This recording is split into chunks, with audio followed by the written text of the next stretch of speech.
بسم اللہ الرحمن الرحیم۔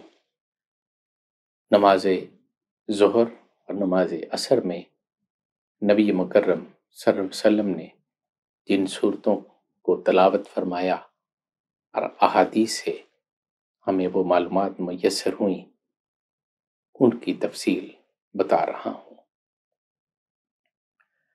والمرسلات وَأَمَّا يَتَسَاءَلُونَ الف لام میم تنزیل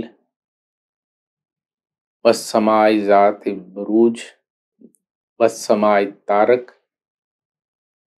العلیٰ الغاشیہ واللیل اور والشمس والضحیٰ آپ نے ظہر اور عصر میں تلاوت فرمائی،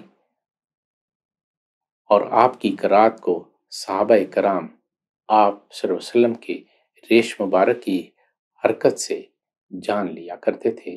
کبھی کبھار آپ کسی آیت کو بلند آواز سے بھی تلاوت فرماتے تاکہ صحابہ کرام کو پتہ چل جائے کہ کون سی سورہ تلاوت ہو رہی ہے۔ اور اصل میں نبی کریم صلی اللہ علیہ وسلم نے اپنی امت کو بتانا تھا اور ہم تک یہ بات پہنچنی تھی۔ بڑی سعادت کی بات ہے کہ نبی کریم صلی اللہ علیہ وسلم کا ہر فعل، ہر عمل، ہر بات پوری صحت کے ساتھ محفوظ ہے۔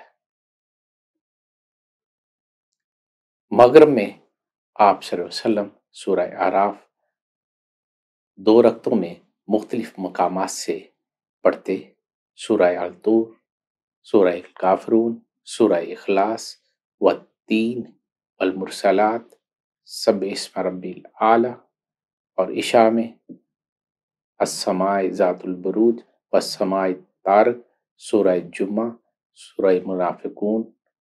مفصل صورتوں میں ایک رکعت میں وہ صورتیں بھی پڑھ لیتے، جیسے سورہ بقرہ، سورہ آل عمران اور سورہ نساء۔